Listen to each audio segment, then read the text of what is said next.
From the earliest days, Ripple and the XRP community, we've tried to lead by example. We've really tried to be the adults in the crypto room. Ripple and the XRP community, we've tried to lead by example. We've really tried to be the adults in the crypto. That has to work on the open internet. It has to work interoperably with anyone, anywhere. That's how we're going to solve this problem. And I think we're really close. I mean, if we can, improve it with more scalable blockchain technologies like, Brad's company provides, and we can make this extremely low cost to move.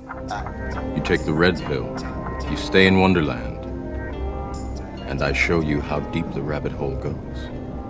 All I'm offering is the truth, nothing more. If you got a bag, welcome home, welcome to the party, welcome back to some more Moon o'clock news. No breakfast, no coffee, just straight extra bullishness. Shout out to the latest sub, Robert McGowan. Go ahead, throw on those pilot shades, buckle up, and let's go full speed, full throttle into the cryptoverse. We got the total global cryptocurrency market cap down about 3.5%, right around 1.31 trillion. XRP still in that number 6 spot, right around 40 cents. We got BTC back under 30K. Got Ethereum right around 1900. XLM about 12, 13 cents. Big Brad Garlinghouse, transparency, adults in the room. Told you so. Well, I think the whole industry needs to be more transparent. I think that applies to Tether. I think that applies to, the whole industry. From the earliest days, Ripple and the XRP community, we've tried to lead by example. We've really tried to be the adults in the crypto room. Ripple and the XRP community, we've tried to lead by example. We've really tried to be the adults in the crypto room. And it's the reason why I've come here to Davos and met with finance ministers from around the world, CEOs of banks from around the world, to talk about how these technologies can actually solve real world problems and reduce costs and improve the efficiency of particularly cross-border payments, an area that here at WEF they care a lot about, a population that's paying the most for remittance costs that can least afford it. Big Brad Garlinghouse, Ripple, the World Economic Forum, XRP's coming. Davos 2022, CEO of Circle, Digital Cash has to work interoperably with anyone, anywhere. That's how we're going to solve this problem.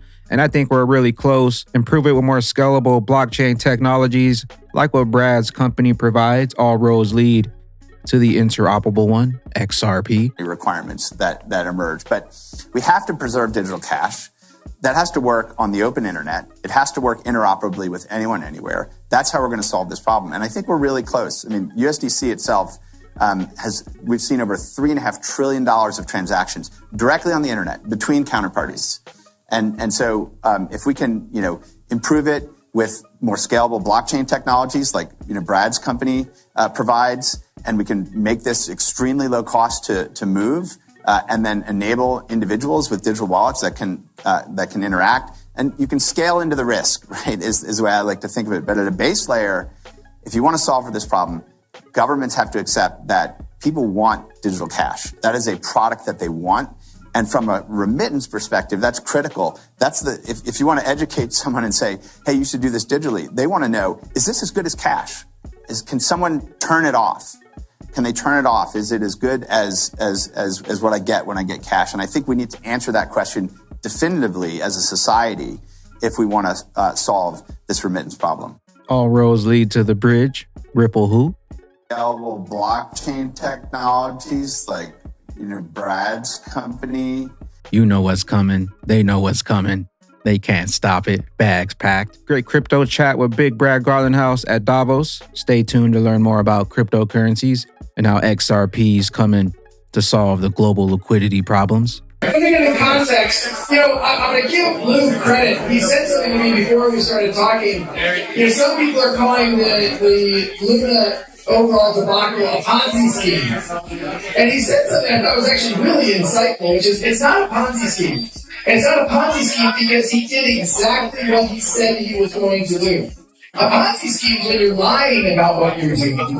And you're saying Jeremy scheme, but you're lying. The whole UST Luna experience, he published a white paper, said, here's what I'm going to do, and he went and did it.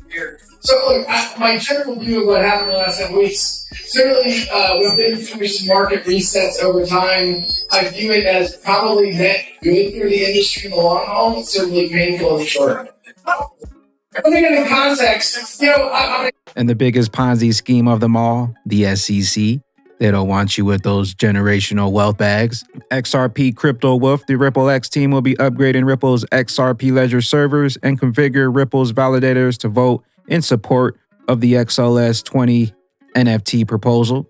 Ripple validators vote in favor of XLS20 amendment to vote in favor of activating the XLS20 amendment on the XRPL mainnet. XLS20 also includes advanced features like automatic royalties and more without the need for smart contracts. In line with Ripple's previous commitment, we conducted extensive testing to ensure that the NFT code is stable, scalable, and performant at the face of the additional transaction volume anticipated by native on-ledger support for NFTs. As a result of that testing, we feel confident that the XRP Ledger can support the extra transaction load at scale.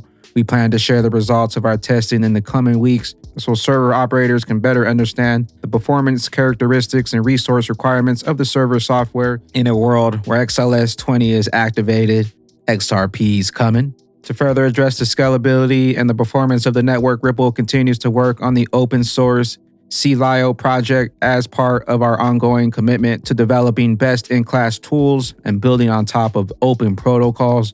Don't fall for the media trickery. Load up on that standard XRP 40 cents. CLIO is a XRP Ledger API server optimized for RPC calls over WebSocket or JSON RPC. Software is in the beta mode. We got a lot of questions why a vote no on the new XLS20D feature. Here's a short thread. We hold back voting yes on XLS20D to give the network node operators time to update their servers to the latest Rippled version of 1.191 before they get blocked. A quorum of about 80% of the UNL validators is required. Currently, 28 of the 35 UNL validators. Once 80% supermajority is achieved, the supermajority needs to hold for at least 14 days. If the supermajority stands 14 days, the new feature becomes active on the XRP Ledger. Now here is the tricky part. Once a new feature is activated, all the nodes not running on the version with this feature included for the XLS20D, it is version 1.91 become amendment blocked. That means they cannot take part in the XRP Ledger anymore and are excluded/blocked. So if the amendment gets activated too early after a new release, many node operators might not have had the time to update their validator node yet and are getting excluded from taking part in the XRP Ledger. To avoid the exclusion of too many nodes/validators, it is recommended to hold back voting, activating a new feature until most of the nodes and/or validators in the network are updated to the latest version. Additionally, we also want to wait to see that 1.91 is stable and does not have the same problems as 1.9.0. Ladies and gentlemen, get ready for the flippening. XRP NFTs on the way. Also, Flare coming too. For all those who challenge the authenticity of the XRPL decentralized blockchain, this is how democracy works. No Ripple influence here. For the XRP XLS20 voting, Kevin Cage says NFTs on the XRP Ledger are going to rip 100. Can't wait for the world to see how cheap and scalable NFTs should be, and we've been telling them. But while the 99% are sleeping, those 1% diamond hands out there know what's coming, and they're loading up on those big bags. Now we're talking Twitter. Elon Musk, let's go. Flip that switch. XRP was trending. Ripple says banks and other financial intermediaries are increasingly exploring how they can offer digital assets to their customers. They want XRP. Learn how financial institutions can navigate the intersections of crypto and TradeFi using our latest research in partnership with Oliver Wyman. Watch Guru, Ripple XRP CEO, met with the Prime Minister of Georgia to discuss blockchain and cryptocurrencies. Brad Garlinghouse just shilling XRP to Georgia's Prime Minister so then he can shill XRP to his entire country. That's what you call the ripple effect. What do I see, Big BG?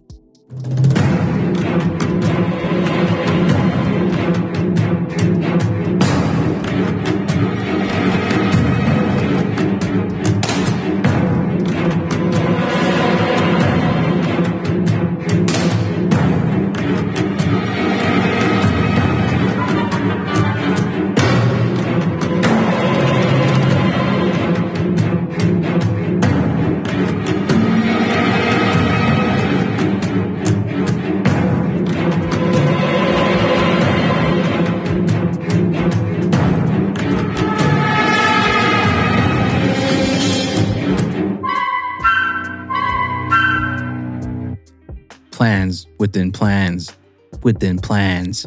HODL that HODL. XRP's coming. John Deaton says, I'm well aware of the frustration XRP holders have regarding extensions, but please understand it would have looked very poorly and without consequence for me to object when the parties are in agreement. SEC letter requesting a 5-day extension. Federal Reserve report shows crypto is favored as an investment tool. Cryptocurrencies. To all the strong believers, let me update us all. XLM boss Jed McCaleb, whom in the last 3 days increased his XRP dump rate by approximately 140%. So at this current rate, it requires 29 days or a month for his entire taco stand to stop dumping ducks. Jed McCaleb to stop dumping XRP. Ledger City game. Over 10K Ledger citizens have registered for Ledger City. I'll see you guys inside Ledger City. So many coincidences, all roads lead to the bridge asset XRP. So it begins. And with that being said, ladies and gentlemen, the World Economic Forum, Brad Garlinghouse, the XRP army, the fight is still at hand, and we will come out on top. And if you have a bag, once the dust and all the FUD is settled, welcome to the party. Welcome to the new 1%. Ben Bernanke, the former head of the U.S. Fed, came to one of Ripple's customer events. And one of the things he said is, countries will not give up their ability to control monetary supply. They will roll tanks into the streets first. They will roll tanks into the streets first because it's giving up sovereignty. Now, we can debate whether or not some countries at the longer tail ever had control of their money supply. But the G20, I think I agree with Jeremy that digital cash, cash is anonymous and private and all those things. But if you ever walk into the bank and ask to withdraw $20,000 of cash, they're going to ask you a lot of questions, at least in the United States and other G20 markets. And so the way I think about is in terms of solving that's a risk-based approach, right? It's sort of saying if you're gonna have these bearer instruments of that scale, we need to know a lot more about you. Yeah. First we had the internet, and now we have the internet of value. I don't see BTC. I don't see ETH up here. We only got one, the standard XRP and Big Brad Garlinghouse. Where will you be when that rocket takes flight? I am the XRP Bagman, the Moon Commander, currently up here on the mothership, stuffing some bags and enjoying the show. Appreciate you stopping by, tuning in, smashing those likes for some more Moon O'Clock News. Hope y'all continue to stay extra bullish out there. Continue holding those good vibes. Remember to sell the FUD, buy up that bag, and don't forget to spread that liquid love. Also, if you're new here, don't forget to drop a subscribe, drop a comment down below, and we'll catch you up here on the mothership for the Moon Party. BYOB. Peace out, Crypto Ghost. I be getting bags till we blast off. Haters stay mad cause we popped off. Free that standard and drain that swamp. We that squad. Mothership launch way off radar. All them XRP tokens went off. Shout out we say when cause my son on lock. They try to hold us down but we took that spot. BTC what baby XRP. Flare's supposed to pop 4th of July. Gary knows the truth when on TV then he lied.